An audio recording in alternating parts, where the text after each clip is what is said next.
Welcome back to another playthrough series. This time we're going to be going back to Castle Ravenloft for adventure number 3 called Klak's Infernal Artifact. And basically what's happened in recent days, it says storms of chaotic magic have swirled out of Castle Ravenloft and wreaked havoc throughout the land of Barovia. The town's council of elders has asked you to enter the castle, discover the cause of this deadly magic, and put a stop to the periodic storms before all of Barovia is destroyed. Now, there's some special rules to this scenario, and I'll just kind of go over them quickly. Basically, when you cancel an encounter, you take a wound in this scenario. And the other thing is, whenever you explore and get a tile with a white triangle, you can discard a treasure card and get an extra ability. And so that's what these two piles are here. So I'm going to be playing this time again with Allisa, and this time she's recruited the Cleric Thorgrim. So this is a shuffled pile of the at-will, utility, and daily power cards that Allisa is not using. But we make a pile of those because we can cash in treasure cards to pull the top card off of here and add it to our deck. And I've done the same thing with Thorgrim with his cards he's not using. So let's very quickly go over the characters and then we'll begin. Again, 2 healing surges. If we need a healing surge and we don't have one, we lose the game. And the purpose of the game, of course, is their goal is to defeat Klak. He is a kobold sorcerer, and we need to destroy his infernal artifact that's causing all this chaotic magic. So what I did, of course, they each have 1 item to start the game. They each have 8 hit points. I'm just using dice to represent that. What I did for their cards, normally it says you get 1 ranger utility powder, 2 at wills, 1 daily. I randomly selected them this time because of this chaotic magic that's happening. So both the Cleric and the Ranger have randomly selected cards. So again, we'll go over Allisa quickly. She's a Ranger. She has AC of 15, 8 hit points, speed of 6. Her surge value is 4 hit points, so she's knocked out, comes back to life. She gets 4 hit points. She has the Scout ability that says you are a Master Explorer. During your exploration phase, you can explore 1 unexplored edge of your tile, even if you aren't adjacent to it. And we'll see that in play. And again, these cards were all selected randomly. Now, Thorgrim up here, he has 16 AC, 8 hit points, 5 speed. A little bit slower, a little bit tougher than Allisa, and a surge value of 4. He has Aid. You know healing techniques. At the end of your hero phase, if you did not attack, one other hero on your tile regains 1 hit point. So there is his special ability. And again, he did get Healing Word, though, because it's printed out here specifically.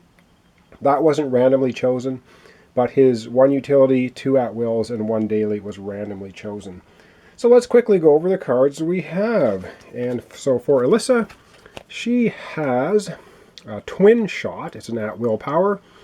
Attack 2 monsters within 1 tile of you. Plus 4 attack does 1 damage. Her other at-will power is Hit and Run. Attack 1 adjacent monster.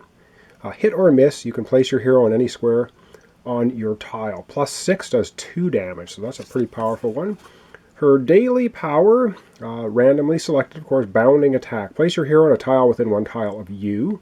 Attack 1 adjacent monster. Plus 6 does 3 damage if you hit 1, even if you miss. You flip this over when you use it, though, because it's a daily power.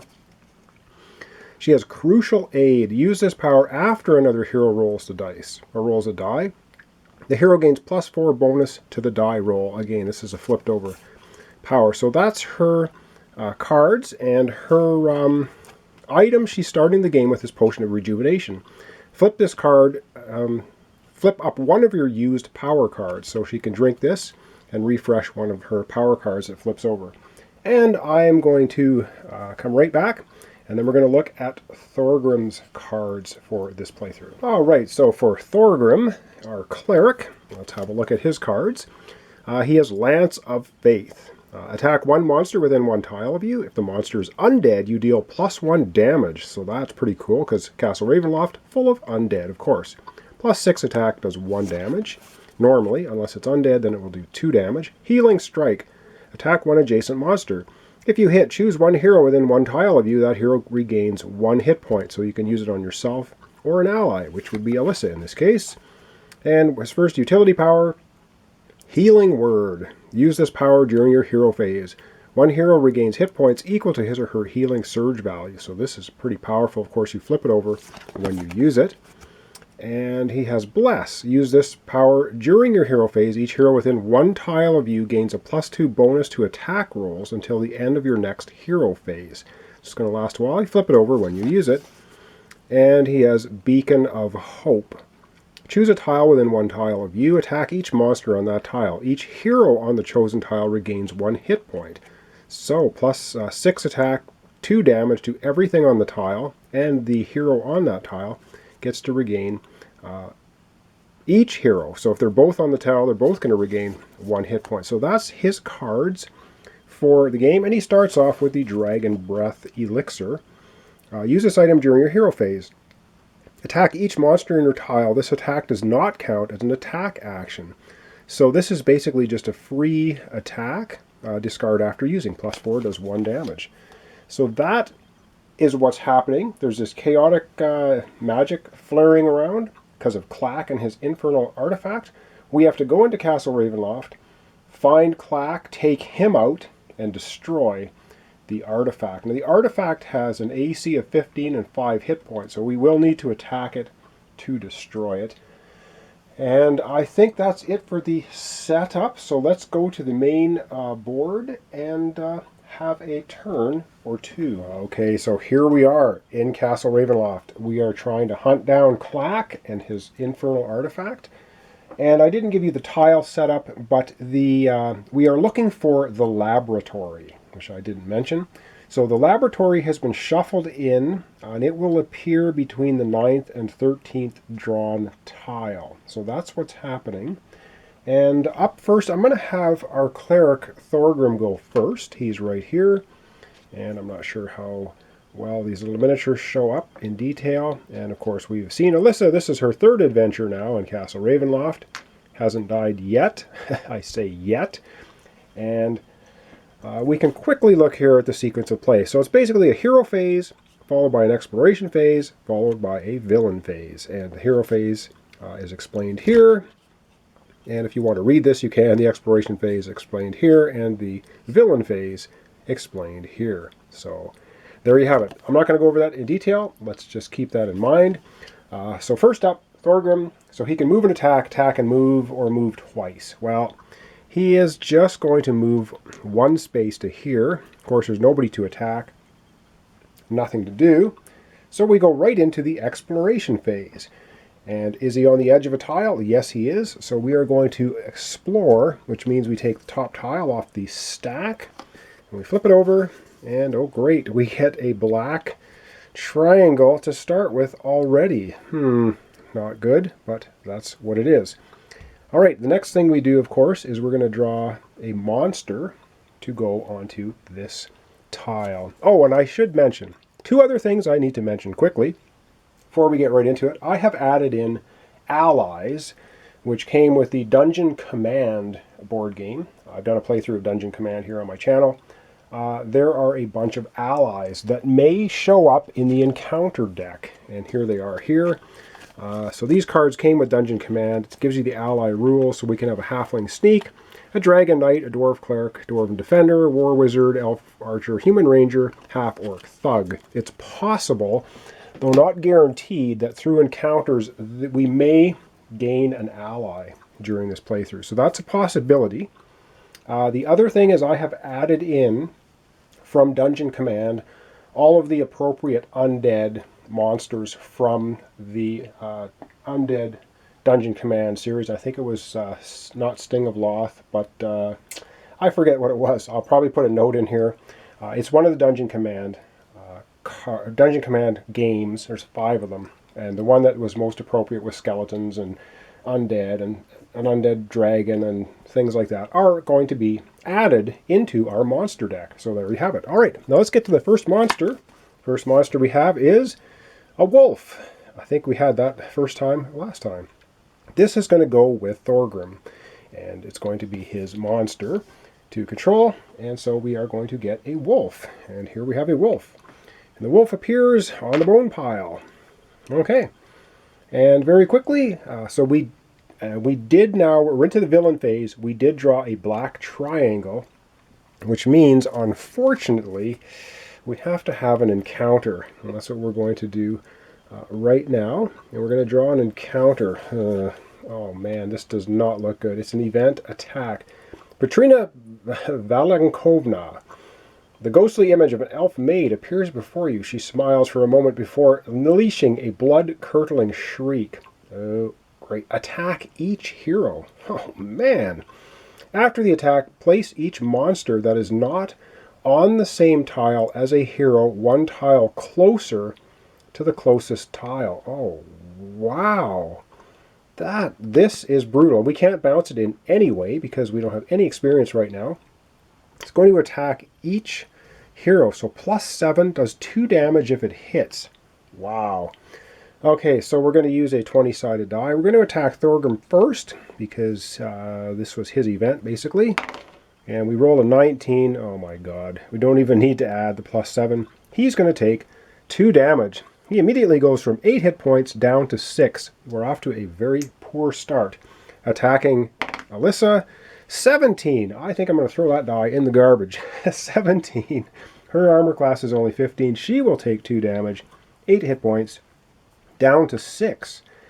And let's not forget, place each monster that's not on the same tile as a hero one tile closer to the closest hero. So we're going to move the wolf right here. Yee. And then, hey, one good thing, discard this card. Oh, great. Well, that was pretty painful beginning. So not great. Not great at all. So that was basically doing the encounter card. Afterwards, we have to activate each monster and trap you control. Well, of course, Thorgrim controls the wolf. Let's see what the wolf's going to do. This is not good. The wolf is adjacent to a hero, which it is. It attacks that hero with a bite. Holy man! So it has +9, does 2 damage on a bite. So it's going to attack Thorgrim. Oh wow, this is brutal. Okay, let's see what happens. Rolls a 12. +9 is 21, easily overcoming his 16 armor class. 2 more damage for Thorgrim. He's down to 4 hit points on the very first turn. Wow, we are being pounded. Well, wasn't that exciting? Okay, up next now is going to be Allisa, who is not very impressed with what she is seeing so far. So she can either move and attack and move, or move twice. So I think she's going to move.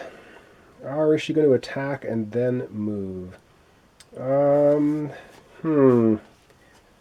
right, I think she's going to attack first. She's going to use hit and, she's going to move.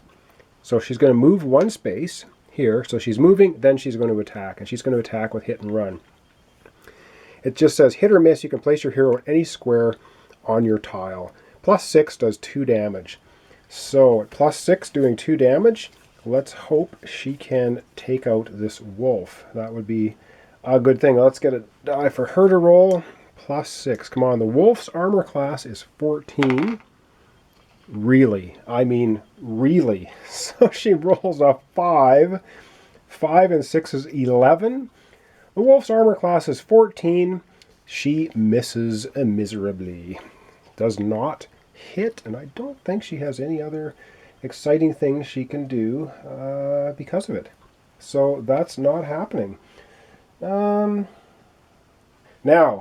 hit or miss, Allisa gets to go to any square on the tile she's on. So it doesn't matter for her because she can explore an unexplored edge by being anywhere. So you know what? I think we're just going to leave her there anyway. We're going to leave her there, and she's going to explore. So she can explore because she has scouting, of course, an unexplored edge on the tile she's on. She does not have to be at the edge. So she's into her exploration phase. Boy, I wish we could have taken the wolf out, but we did not. And we get a white triangle. So that's going to go here. Now remember, if we get a white triangle, we can Allisa, the current player, she can discard a treasure card and get an extra ability. The question is, does she want to toss away her potion of rejuvenation to get an extra ability? Or does she want to keep this so she can flip over one of her abilities she already has? I think she's going to keep it. I don't think we're going to throw it out for her to get an extra ability card yet. Next up, of course, is a monster. And what monster is Allisa going to get? Oh, I hate these things. Oh boy, we're getting beat on. I'm glad we have a cleric with us. Blazing Skeleton. Yes, my favorite nemesis, the Blazing Skeleton, shows up here and is going to be a great giant pain in the behind, I am sure. So that's our Blazing Skeleton. Alright, and now we're going to go into the villain phase. We did explore, we did not draw a black triangle, we do not get an encounter card. That is a bonus. But now we have to activate the monsters. Now we're not going to activate the wolf because it's being controlled by Thorgrim. We are going to activate the Blazing Skeleton. Wow, we are getting beat on big time. We're activating the Blazing Skeleton, and I have a funny feeling this is not going to end well. If the Blazing Skeleton is within one tile of a hero, which it is, it attacks each hero on the closest hero's tile with a ball of fire. Wow. +7, 2 damage, 1 on a miss. Holy moly. Alright, well, it's going to attack each of us. And so let's say it attacks Allisa first. Rolls a 12, +7 is 19. Allisa takes 2 damage. Going from 6 hit points down to 4. This may be a very short playthrough. I don't know how far we're going to get. And now attacking Thorgrim. His armor class is 16. Come on, miss. A 1. A natural miss. But Thorgrim is still going to take 1 damage because the damage on the Blazing Skeleton, unfortunately for us, is 1 damage. So Thorgrim's going to go from 4 hit points down to 3. And we are beaten on badly already at the start of the episode.